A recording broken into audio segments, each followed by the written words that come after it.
Nous voici de retour pour installer un éditeur de texte. Un éditeur de texte, il y en a un très grand nombre aujourd'hui sur le marché. Vous en avez des gratuits, vous en avez des payants. Je vais vous en présenter un aujourd'hui qui est gratuit. C'est l'un des plus répandus, c'est Notepad++. Il en existe d'autres. Un qui est multiplateforme, donc qui fonctionne aussi bien sur Mac que sur PC, c'est Sublime Text. Vous en avez d'autres.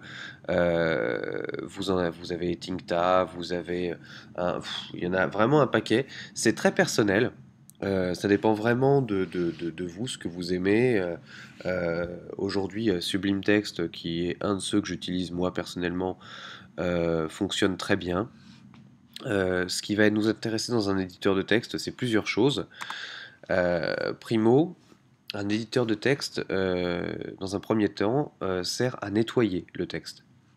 C'est-à-dire, lorsque, à titre d'exemple, vous prenez du texte que vous copiez-collez directement à partir d'un site, en faisant une trappe de sélection et en sélectionnant le texte, vous remarquez quand vous décidez de le coller dans un document Word par exemple, que ce texte comporte un certain nombre d'erreurs et que sa mise en page est vraiment pas jolie.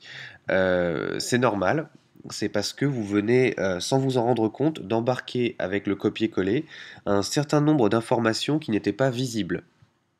Ces informations, ce même texte que vous venez de copier-coller, si par exemple vous le mettez directement dans un éditeur de texte, il va tout supprimer. Il va supprimer tout ce qui est inutile, à savoir les gras, la mise en page, le fait d'aligner le texte au centre ou de le justifier, toutes les écarts de police, toutes les tailles, tous les titres, tous les retours inutiles. Tout ça va être supprimé. Il ne vous reste plus qu'un texte brut. Ce texte brut, en fait, c'est le deuxième intérêt d'un éditeur de texte, c'est de pouvoir l'enregistrer dans des formats de code.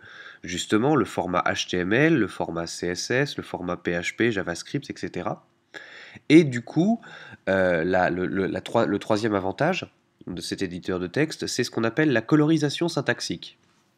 La colorisation syntaxique va pouvoir vous montrer directement. Alors ça va dépendre aussi beaucoup des softs, hein, en fonction. Les types de balisage que vous utilisez, si votre balise est bien ou mal fermée, ça va vous permettre aussi de vous faciliter la vie lorsque vous allez écrire des balises, en vous proposant par exemple pour certains euh, de fermer à votre place la balise pour éviter de concevoir des erreurs. Là, nous allons nous concentrer sur Notepad++. Notepad++, nous faisons une recherche dans Google sur notre navigateur. Nous arrivons sur le site de Notepad++, vous téléchargez la dernière version. Il arrive souvent qu'il y ait des versions bêta, je vous déconseille de les installer parce qu'elles ne sont pas encore validées. Faites ça quand vous maîtriserez parfaitement le développement. Téléchargez une des versions les plus récentes. Vous l'installez en enregistrant le fichier. Votre navigateur directement vous propose de double-cliquer sur le installeur.exe, ce que vous pouvez faire. Vous l'installez en français en cliquant sur OK. Vous acceptez tout, vous cliquez sur suivant, vous laissez les installations telles que, hein, pas la peine de modifier, le système. Vous devez bien sûr accepter tout ce qui est licence et utilisation. Les emplacements, vous n'y touchez pas, hein, vous les laissez dans le programme Files. Ne recochez ou décochez pas de cases dans cet onglet, c'est pas nécessaire. Là, moi j'ai tout décoché parce que c'est pas très intéressant, c'est pour avoir des anciens aspects, enfin bon, c'est un peu particulier, mais je vous conseille de tout décocher, laissez tout ça décoché. Vous lancez Notepad++ et là, qu'est-ce qui se passe? Vous avez une première page qui a déjà du texte dessus, qui vous explique un petit peu votre version, qu'est-ce que vous venez d'installer. Euh, Vraiment, c'est un document relatif à Notepad++. Vous pouvez le fermer, hein, c'est pas très intéressant. En revanche, toujours dans l'apprentissage des raccourcis clavier, vous faites CTRL N, ce qui aura pour effet ici d'ouvrir un nouvel onglet. Et dans ce nouvel onglet, vous n'avez plus qu'à taper du texte et voir ainsi la colorisation syntaxique. Mais avant de taper du texte, il faut d'abord, toujours, ça c'est vraiment une règle d'or, quand on travaille avec un éditeur de texte, dès que vous ouvrez une page, dites tout de suite le format auquel vous souhaitez l'enregistrer. Donc vous allez lui donner un nom. Alors là, en l'occurrence, je me suis mis dans le dossier de tout à l'heure de Web Design Magazine. Je l'appelle index.html et surtout tout en bas, vous voyez le type. Tout en bas de la fenêtre, vous avez le type. N'oubliez jamais d'indiquer le type, parce que par défaut, c'est du TXT, donc c'est du texte. Mais maintenant, vous allez prendre l'habitude de dire, là en l'occurrence, nous on va faire du HTML. HTML qui veut dire Hypertext Markup Language. Et de là, vous lui indiquez donc du coup son format, ce qui va donner automatiquement index.html. Vous enregistrez. Et vous voyez en haut de votre fenêtre, tout de suite, vous avez le chemin absolu de votre machine. Le chemin absolu de votre machine, on va s'en servir uniquement pour repérer le document, mais n'oubliez pas que grâce à l'aide du générateur de web local, le site internet que nous sommes en train de créer, dont le dossier racine, dont le petit fichier index sera le fichier de base, n'oubliez pas que c'est à partir de Web Design Magazine que tout commence. Avant, pour notre générateur de web local, rien n'existe. D'accord? Donc dans ce dossier index.html, nous allons ouvrir une première balise. Et tout de suite, avant même de mettre du texte à l'intérieur, la fermer. Ça, pareil, c'est encore une best practice. J'ouvre, je ferme. J'ouvre, je ferme. C'est vraiment un réflexe à avoir pour éviter d'avoir des problèmes de syntaxe lorsque l'on va coder. Malheureusement.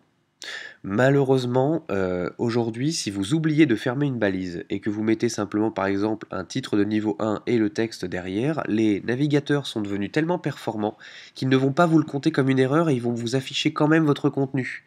Ce qui est vraiment embêtant pour la bonne et simple raison que maintenant, vous allez peut-être avoir un navigateur qui va être à jour et performant sur votre machine et qui va vous l'afficher. Néanmoins, si demain vous mettez ce même site en ligne avec cette erreur, il est fort probable que l'un des internautes qui viendrait sur votre site et qui n'aurait peut-être pas un navigateur à jour risque du coup d'avoir une erreur qui s'affiche et l'intégralité de votre site qui planterait à côté à cause d'une erreur aussi banale. Donc prenez bien l'habitude, j'ouvre, je ferme, voilà. Ensuite, seulement une fois que j'ai ouvert et fermé mes balises, j'y ajoute le texte alphanumérique que je souhaite mettre à l'intérieur et baliser. Ce qui nous donne un titre de niveau 1 que j'ouvre avec une balise ouvrante H1. Je ferme ma balise ouvrante H1 tout de suite après. Et là, et seulement là, je mets Hello World. Vous avez plusieurs possibilités. Soit cet index, soit directement vous enregistrez Hello World HTML sur votre bureau, hein, et vous double-cliquez dessus, et votre navigateur de par défaut va l'ouvrir. Mais on va essayer de faire les choses bien. On va directement travailler à partir de notre index.html, voyez ici que j'ai créé, que j'ai bel et bien enregistré dans Web Design Magazine. J'enregistre. Je vais dans mon navigateur, je supprime ici, et moi je vais lui demander d'aller dans mon local. Alors, local, pour les Macs c'est relativement simple. Si j'active pas forcément mon générateur de web local qui est ici, MAMP, donc MAMP je le démarre, me demande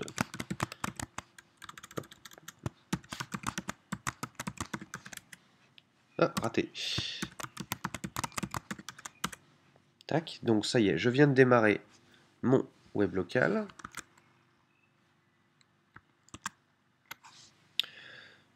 Hop, comme par hasard, là, ça marche. Je vais sur Web Design Magazine. Et voici Hello World qui apparaît comme un titre de niveau 1. Maintenant, si je voudrais ajouter un paragraphe, j'ajoute un paragraphe, j'ouvre et je ferme tout de suite, d'accord? Voyez la colorisation syntaxique, ici elle est bonne, vu que nous avons véritablement tout ce qui est violet qui s'ouvre ici.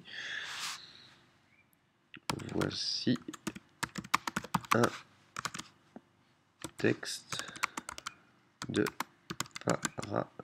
paragraphe.